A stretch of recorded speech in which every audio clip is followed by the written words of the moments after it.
There was no food in the house. It was so embarrassing that I could tell anyone. I was blaming my husband. I was blaming everyone. I was blaming my relatives.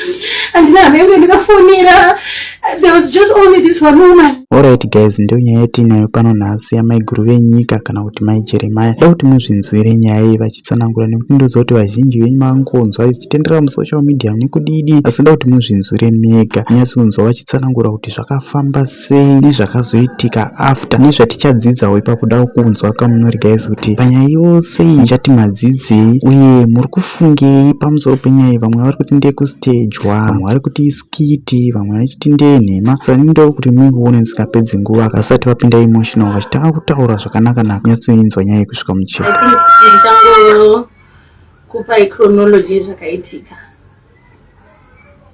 and how much support I've received from you guys so far.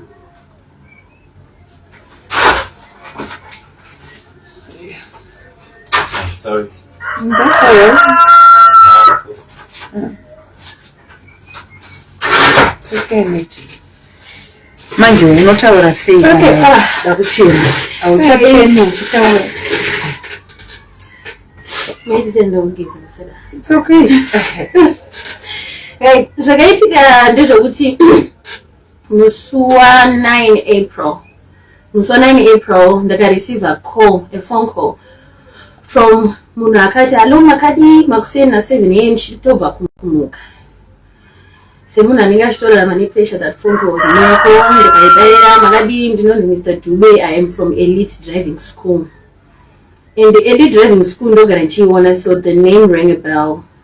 Kati Makadi zvenyu zvikanzi tikukutsvagai, tikukumbira kuti mugoya ku meeting nesu, toda kuti mutiitirewo skit, mari yenyu imari. Ndikavaudza, and on that day ndakavaudza kuti it's 150 because ndoya ndakafeel confident kuti pane phone call yaunoziva munhu ari kubvunza price yako kuti this is going to pay you, and then koitawo dzimwewo dzatinosangana nadzo dzekuti unatinzwa nevoice remunhu wobva kuti 20, but musi uyu ndakatochaja mushe and Mr. Duva vakanditi it's okay, yatisangane mutown na12 munondodza pamune muri. Ndikati kuti kangoya kuelita isi mutown here, zvikanzi no, I'm not panzvimbo 1 semuridzi wayo. Ndakafunga, my psychology just told me maybe it's okay. And then we went to town. I am always with my husband kwezi kazhinji. Kaona kazhinji ndisina kuenda naye, pamwe enda nerimwe team rake rinonzi SAP, so remavideo kana zvimwewo zvandeinchiita nedzimwewo shamwari dzangu nevamwe vakadzi. But on this particular day I went with my husband, vatamira mutown, but tatita pana kona Harare na speak, vatamira ipapo, vatafonera, tasvika paipai Mr. Dube vatanga kufona back, but vaisanzwika foni yacho. We tried to call this number. My husband's number ikambofona, yangu ikafona. On that day tikasangana na Tio, anza Tio events. Akauya akatimhoresa, murumangu akatori agitated, man, right now. So I don't remember if we spoke to Tio nicely, but we were under pressure and we were stressed. And then by the end of 2 hours, number yanga isatopinde. Isi satodairike usatoifoni. Patangoti atanyora, ndikatodzoka kumba ndikasvika paFacebook ndikati, "Guys, nhasi ndanyadziswa. Asi kana uriko naye Mr. Dube, Mwari akuitire zvakanaka." That's what I posted. But I didn't say Mr. Dube. I think I just said something close to, "Guys, I went to town today and I had a promise in mind and there was nothing." And on that day, vana vangu vachangobva kuvhara zvikoro, so ndato overpromisa kumba, ndikati amweni vangu vana vari kuuya, inini handichazivi kuti ndaifanira kuzoita sei, but tatoronga kuti ndofunga this month is going to start well. This month was the worst of my all months in my life. I started my skits 3 years ago. I always had strength. I was always going through a lot, just like any other woman. Asi nedzinanda kuda warwadza. Vana vangu mukundi by the day and losing 2 days. There was no food in the house. It was so embarrassing that I could tell anyone. I was blaming my husband. I was blaming everyone. I was blaming my relatives.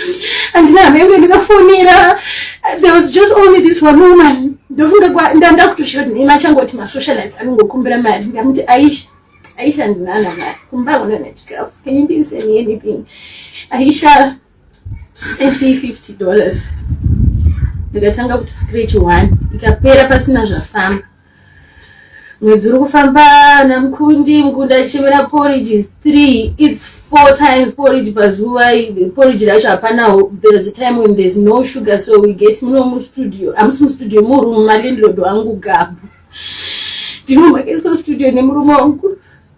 So I want you to know the psychology behind of how desperate I was on this particular day. Pavakazondibata manje futi vakashandisa imwe number zvikanzi tinonzi same tracks. Makadi tinoita maspezi vasi ematracks. Tikukumbira kuti muwe mutown tisangane. Mutown tite meeting tiende tikupay advert. Sorry ndingangotaura whatever.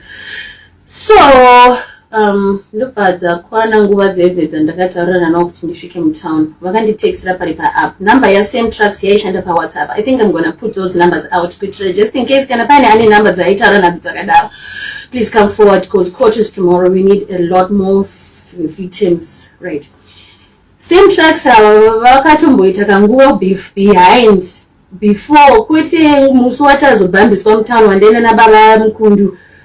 Same tracks anga chimboita zvozvokuti mamukase omboinkwaya mamukase anotoinkwaya mushe, but andina kutombojoinedza kuti this could be the same thing that is going to happen. Same tracks literally said musaite problem yemari kana ndiripo kana. It was so nice, so charming.